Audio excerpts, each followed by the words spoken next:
Prepositions. Try to answer 5 questions and learn. Let's start. Friends, जैसा कि आपको पता ही है, हम स्ट्रक्चर मेथड से ग्रामर के रूल को सीखेंगे। साथ में आप क्वेश्चन को सोल्व करेंगे। अपना आंसर आप कमेंट बॉक्स में लिख सकते हैं और साथ में ही हम रूल को डिस्कस करेंगे कि हमने यहाँ पे इन, ऑन या एट में से किसी एक वर्ड को अप्लाई क्यों किया। चलिए स्टार्ट करते हैं। हमारा फर्स्ट क्वेश्चन है, he was born dash March. Friends, आपने ध्यान रखना है, लॉन्ग पीरियड के लिए हम इन प्रेपोजिशन को यूज़ करते हैं। In is used for months, for years, for centuries और for the parts of a day. तो जैसा कि आपको यहाँ पे नज़र आ रहा है, यहाँ पे मंथ की बात की गई है, मार्च। तो हमारा आंसर होगा ही वॉज बोर्न इन मार्च। आपको जहाँ पे भी मंथ से पहले प्रेपोजिशन को अप्लाई करना आता है तो वहाँ पे आप इन अप्लाई करोगे, ऑन या एट को यूज़ नहीं कर सकते। नेक्स्ट सेंटेंस है हमारा, she gets up early dash the morning. काफ़ी कॉमन सेंटेंस है ये आपका, आपने सुना भी होगा।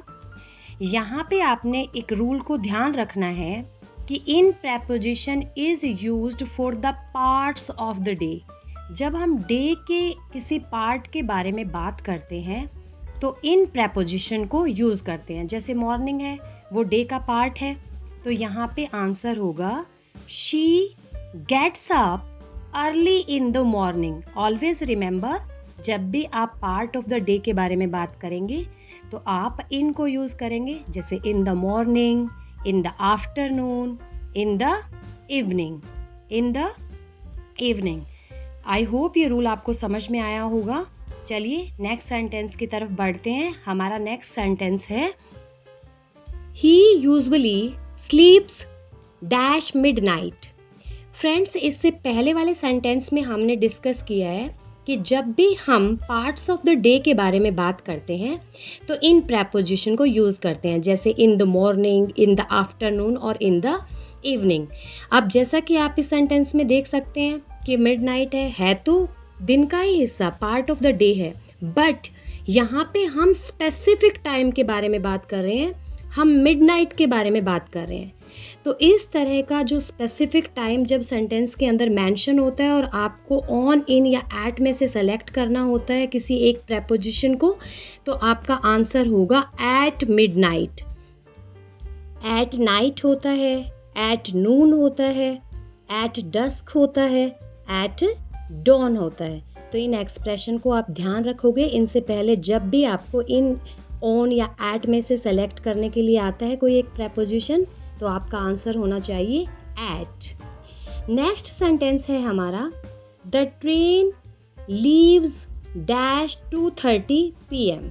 फ्रेंड्स, इस तरह के सेंटेंस जहाँ पे स्पेसिफिक टाइम मेंशन होता है, तो जैसा कि हम पहले सेंटेंस में कर चुके हैं कि at is used for specific time. जहाँ पे भी स्पेसिफिक एग्जैक्ट टाइम हम बताएंगे वहाँ पे हम एट प्रेपोजिशन को यूज़ करेंगे।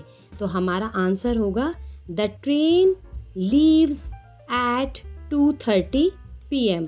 जहाँ पे भी सेंटेंस में एग्जैक्ट टाइम दिया जाएगा वहाँ पे आपने एट प्रेपोजिशन को अप्लाई करना है। फ्रेंड्स, आई होप ये वीडियो आपको पसंद आ रहा होगा।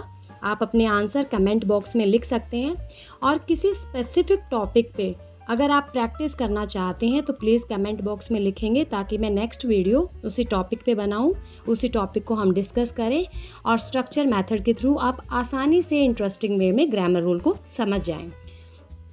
चलिए हमारा नेक्स्ट सेंटेंस देखते हैं, she was born dash Monday. Friends, जब भी आप डे या डेट से पहले ऑन, इन या एट में से प्रेपोजिशंस को सेलेक्ट करने वाले होते हो तो आपने याद रखना है, on preposition is used for specific day और डेट।